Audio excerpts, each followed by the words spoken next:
देखिए, question section A का है, पेपर कोड मिला लेना जरूर 346 GFH, ठीक है। और 2022 का पेपर सेट है, क्लास 12 है। इसमें क्या है कि हमारे पास ये क्वेश्चन नंबर फर्स्ट का लास्ट पार्ट है। इसमें दिया गया है कि व्हीट स्टोन ब्रिज जो है उसके जो प्रत्येक भुजाएं हैं, जो डायमेंशन है, उनका रेजिस्टेंस और जो बीच में धारा मापी लगता है उसका रेजिस्टेंस कितना है, R ओम है। अब आपको ये बताना है कि जो बैटरी है इसमें इक्विवेलेंट या तुल्य प्रतिरोध कितना होगा, ये बताना है। सिंपल सा क्वेश्चन है जो दिया गया है। व्हीट स्टोन ब्रिज बनाना हमको आना चाहिए। इसमें क्या होता है कि एक स्क्वायर होता है, ठीक है। एक स्क्वायर में जो रेजिस्टेंस लगे होते हैं और इसका एक डायगोनल बैटरी से कनेक्ट होता है और एक डायगोनल में जो हमारे पास वोल्ट मीटर लगा होता है, ठीक है, धारा मापी लगा होता है। तो ये सॉरी अमीटर लगा होता है। ये हमारे पास ऐसे कुछ कहानी होती है, ठीक। इसका रेजिस्टेंस जो दिया हुआ है कितना है, R ओम का है।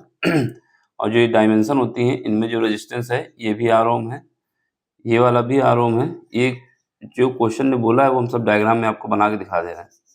ये R ओम है और यहाँ पर भी R ओम है, ठीक है। ये दिया हुआ है। अब आपसे पूछा जा रहा है जो बैटरी लगी है हमारे पास, इस बैटरी में कितना प्रतिरोध होगा। कुल मिला के ये पूछना चाहता है कि इसका इक्विवेलेंट प्रतिरोध कितना होगा। देखो, सबसे पहले हम लोग क्या करते हैं, व्हीट स्टोन ब्रिज की कंडीशन में ये डिवाइड बाई ये इज इक्वल टू ये डिवाइड बाई ये। तो क्या आता है, ये रेशियो जब बराबर आता है तो बीच में जो लगा होता है उसका काम खत्म हो जाता है, यानी इसका रेजिस्टेंस काउंट नहीं होगा, इसमें कोई करंट फ्लो नहीं होगी, ठीक है। ये पता होना चाहिए कॉन्सेप्ट। तो इसका मतलब क्या है कि ये जो रेजिस्टेंस हमारा बीच में लगा है इसका कोई काम नहीं है। क्यों नहीं काम है, क्योंकि हमारे पास अगर इसको हम P मान लें, इसको Q मान लें, इसको PQR तो दिया ही हुआ है, PQR डैश मान लो और S मान लो। तो उस केस में क्या आएगा, P divide by Q is equal to RS divide by S। तो ये अगर हमारे पास देखा जाए तो R divide by R is equal to R divide by R, काटोगे तो बराबर आ जाएगा, 1 इज इक्वल टू 1 आ जाएगा। जब 1 इज इक्वल टू 1 आ जाएगा इसका मतलब ये व्हीट स्टोन ब्रिज की कंडीशन को सेटिस्फाई कर रहा है। जब सेटिस्फाई कर रहा है तो बीच वाला जो रेजिस्टेंस होता है वो नेगलेक्ट हो जाता है, यानी बीच में कोई करंट फ्लो नहीं होगी। जब कोई करंट फ्लो नहीं होगी तो इसको हटा दिया जाता है।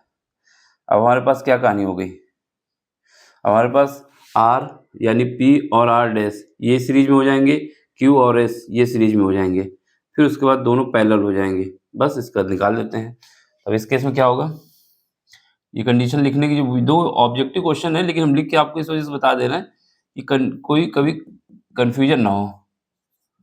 व्हीट स्टोन ब्रिज से स्टोन ब्रिज, ठीक है। अगर सब्जेक्टिव में भी आता है तो काम बन जाए आपका।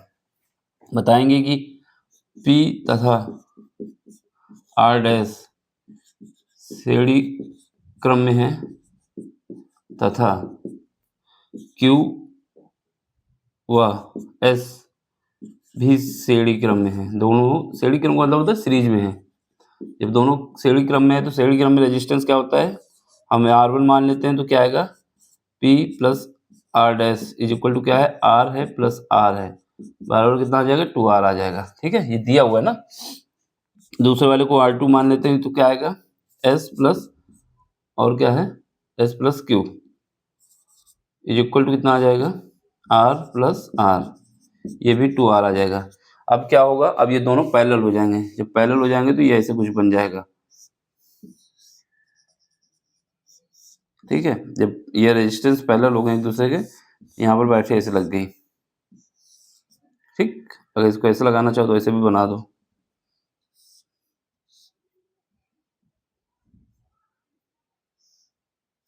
अब क्या होगा, ये 2R हो जाएगा और ये 2R हो जाएगा।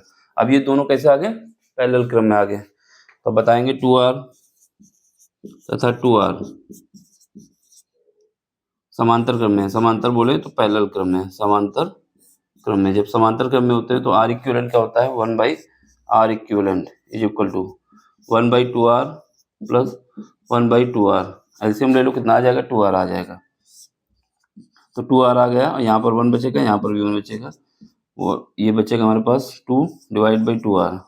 2 से 2 कट गया, बचा 1 बाई R। तो यहाँ से R इक्विवेलेंट कितना आ गया, आर आ गया।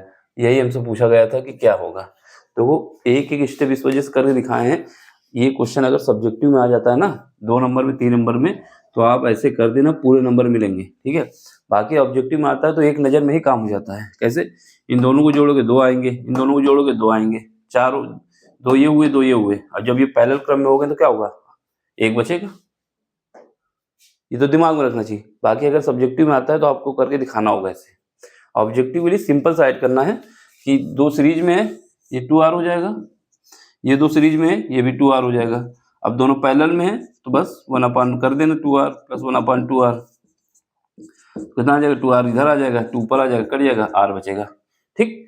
अगर ये अब ऑब्जेक्टिव आता है जैसे अभी आया था, लेकिन सब्जेक्टिव में आता है तो आप ऐसे करके दिखाना। ठीक?